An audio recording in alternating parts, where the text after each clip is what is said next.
IPO 시험의 경우는 고전에서 발췌문이 보통 이제 3개에서 4개로 주어지고 그 중에서 하나를 골라서 나만의 철학적 논의를 전개해라 라는 것이 이제 시험의 내용입니다. 시험 문제 중에서 좀 가장 인상적이었던 거는 2023년도 시험에서 노자의 도덕경이 출제가 된 적이 있습니다. 철학이라고 하면 서양 철학을 많이 떠올리잖아요. 뭐 칸트라든지 데카르트라든지. 근대 철학자들 위주로 내용이 나올 거다라고 생각하시는 분들이 많을 것 같은데 생각보다 생소한 내용들이 많이 나오더라고요. 노자의 도덕경이 제가 봤을 때는 가장 충격적이지 않았나. 과연 이 책을 읽어본 학생들이 몇이나 될까? 아무도 선택하지 않았을 것 같은데 선택한 학생이 있었다면 굉장히 재미있는 글이 되지 않았을까 싶습니다. 제시문들은 어떤 기준으로 출제가 되는지는 제가 알지는 못하고요. 출제위원님들께서 선택을 하실 텐데 항상 다양하게 섞여서 나오는 것 같지는 않아요. 아무래도 숫자가 4개 정도로 한정되어 있다 보니까 정치에서 하나, 이성이라는 테마에서 하나 뭐 이런 식으로 골고루 출제가 될 수 있는 게 아니라 나오지 않는 테마들도 많이 있고요. 그리고 또 테마 키워드를 또 주는 것도 아니기 때문에 그냥 발췌문만 되어 있고 그 중에 하나를 고르는 거라 그걸 어떻게 어떤 테마로 해석하는지도 사실 학생에게 달려있다고 볼 수 있을 것 같습니다.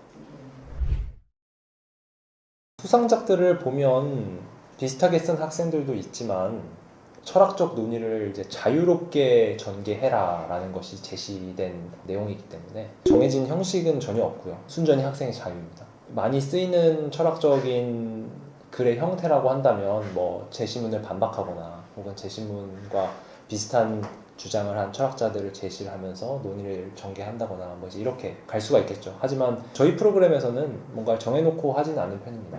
왜냐하면 철학이라는 게 각자 생각하는 것을 본인의 논리로 만들어내는 것이기 때문에 이렇게 쓰는 것이 뭐 가장 논리적이고 철학적인 글이다 라고 템플릿 같은 걸 만들 수는 없어요. 어떤 하나의 템플릿을 정해놓고 이게 제일 좋은 글이니까 다른 것들은 써볼 필요도 없고 이대로만 쓰면 되라고 하면 모든 글이 똑같아지겠죠.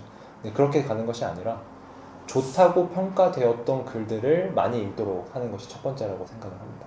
누군가는 어떤 글이 굉장히 못 썼다고 생각할 수도 있지만 또 누군가는 그 똑같은 글이 굉장히 잘 쓴 글이라고 생각할 수도 있어요. 왜 이 글은 좋은 평가를 받았는가 혹은 왜 이 글은 나쁜 평가를 받았는가 이런 것들을 계속해서 많이 읽어보고 고민하면서 뭐 필요에 따라서는 필사를 하기도 하고요. 글쓰기에 관한 아이디어를 얻게 하는 것을 가장 첫 번째로 삼아서 공부를 진행하고 있습니다.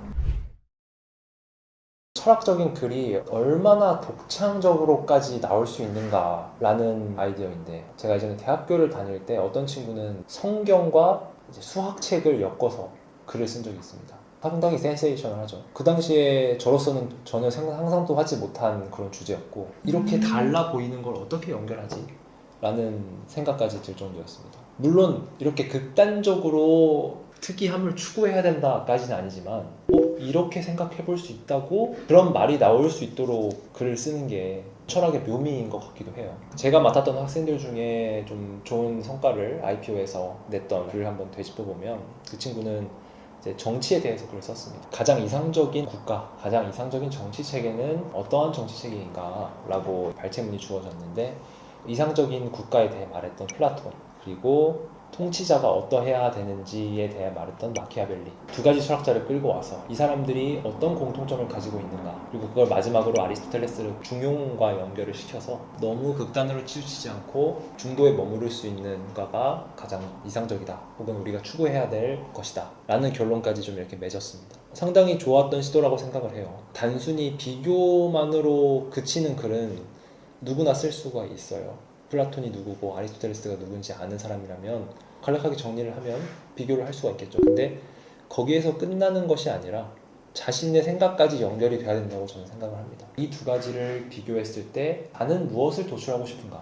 나는 뭐가 이상적인 국가라고 생각하는가까지 연결이 될 수 있어야 좋은 글이 되는 거고 나의 생각을 만들 수 있도록 훈련하는 것이 오랜 기간이 소요가 되고 많은 경험을 필요로 하지 않는가 싶습니다.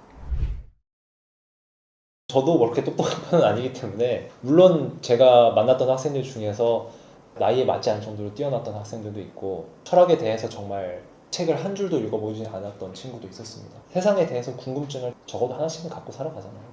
그것들을 구체적인 형태로 끌어낼 수 있도록 하는 것이 중요한 것 같아요. 근데 그런 활동에는 책만한 게 또 없죠. 왜냐하면 이전에 살았던 사람들이 했던 고민들을 그대로 담아놓은 거니까요.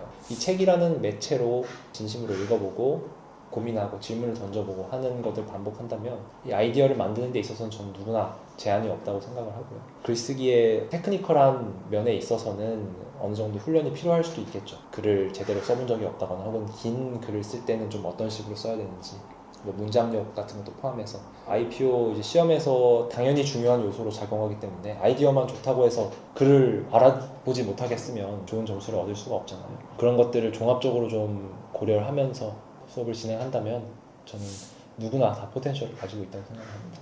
지난 영상에 이어서 이번에는 IPO 시험에 관해서 구체적인 내용을 얘기를 드려봤는데 도움이 되었으면 좋겠습니다. 감사합니다.